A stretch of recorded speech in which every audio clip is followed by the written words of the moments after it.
Deux sujets chinois tués, deux autres libérés. Après quelques heures d'otages, après une attaque des miliciens de Codeco ce jeudi à Bouanga en territoire de Djougou dans la province de l'Ituri, ces miliciens ont attaqué un carré minier de Chinois dans cette zone avant d'être poursuivis par les FARDC. Le porte-parole de l'armée en Ituri qui confirme la nouvelle appelle ce groupe milice signateur d'un cessez-le-feu à respecter son acte d'engagement unilatéral. Le lieutenant Jules Ngongo est au micro de Marcus Jean-Loïc.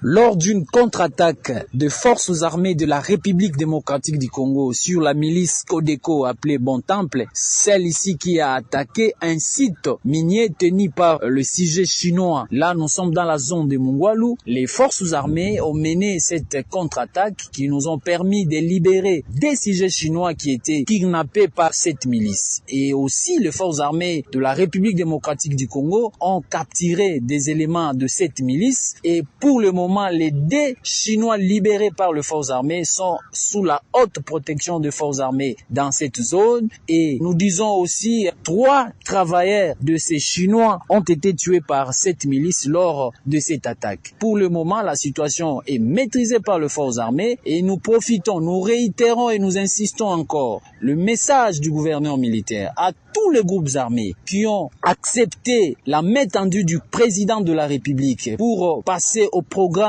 de PDDRCS et préparer les consultations de Nairobi D. Nous les appelons au bon sens, de demeurer dans leur acte d'engagement, de cesser avec toutes les attaques sporadiques sur nos positions et sur la paisible population. C'est en respectant leurs actes que l'Ituri sera pacifié. Le cas contraire, nous nous sommes déjà arrangés lors de batailles utiles. Comme toujours, nos armes sont en position de tir contre tous ceux-là qui ne vont pas respecter leur propre acte d'engagement. Et donc, nous appelons la population aussi à continuer à soutenir son armée. Nous appelons également le leader communautaire de continuer à sensibiliser ceux-là qui ont signé l'acte d'engagement de cessation des hostilités, mais aussi ceux-là qui n'ont pas encore adhéré à ces processus, entre autres les groupes armés Zaïre.